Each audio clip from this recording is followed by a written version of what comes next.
सबसे पहले आप सभी के नमस्कार प्रणाम सलाम। हम आप सबके भाई बिस्मिल्लाह भोजपुरिया। तो भैया ई ब्लॉग जौन बा कि दुबई में कैसे हमनी की ड्यूटी जानी जाए और कितना बजे भैया ड्यूटी जानी जाता है आप सबके ब्लॉग में हम वीडियो के माध्यम से दिखाए वाले बानी। तो भैया फाइनली हमार जौन की नींद बा दुबई के 3:08 पर हमार नींद खुल चुकल बा, आप सब देख सकतानी। जी हाँ भैया, अगर दुबई में बानी 4 बजे 3 बजे अगर ना उठनी तो लाना ड्यूटी मिली। तो भैया हमार 3:08 पर दुबई के नींद खुल चुकल बा। भैया नींद खुलल नहीं के बल्कि जबरदस्ती अलार्म से खोलवावे के पड़ल बा। तो भैया अपन बेड छोड़ी, बेड छोड़ के बाद भैया लगनी हम कोलगेट और ब्रश ढूंढे। तो फाइनली भैया कोलगेट ब्रश हमार मिल गई। ब्रश में लगनी भैया कोलगेट लगावे।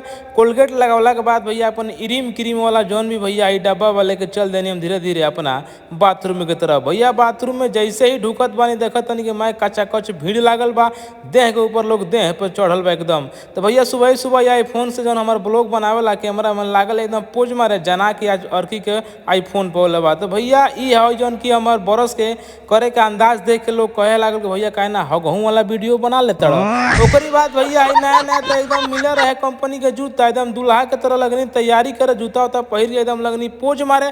ओकरी बाद भैया दूल्हा के जौन सोफारी सेट कहल जाला यहाँ के लगनी पहिर के एकदम साचू मुचू के भैया हम दूल्हा बने।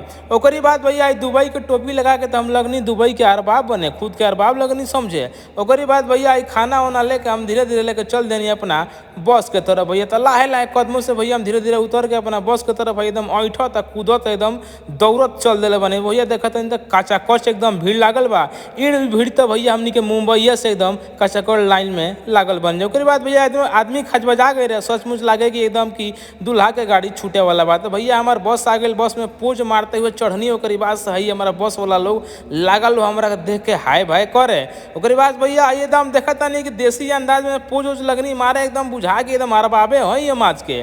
ओकरी बाद भैया लगनी है चेहरा पर मुस्कान देखता नहीं। 12 घंटा गाँव फरवाला के बाद पोज मारला के बाद एकदम धीरे धीरे ऐठते हम उतरत बनी अपना बस के में। बस के भैया उतरनी ओकरी बाद धीरे धीरे पहुंच गई अपना साइड पर। और पीछे भैया देख सकते आगे के दूल्हा बा, पीछे पीछे बाराती बा। बाराती का चकच भरल बा। ई बाराती 12 घंटा गाँव फरवा भैया जा रहल बा। तो भैया आप सभी के ब्लॉग कैसा लागल? अगर ब्लॉग आप सभी का अच्छा लागल तो भैया वीडियो को लाइक कर देम जा। और ई ब्लॉग के भैया आप लोग हमारा यूट्यूब पर देखत नहीं जा तो चैनल के सब्सक्राइब कर लेम जा। और फेसबुक पर अगर आप लोग ये वीडियो को देखत नहीं जा तो साथ ही भैया फेसबुक के फॉलो कर लेम जा। बाकी आप सभी के भाई बिस्मिल्लाह भोजपुरिया फिल्म मिलता नहीं अगला मज़ेदार ब्लॉग वीडियो, मज़ेदार वीडियो में, कॉमेडी में।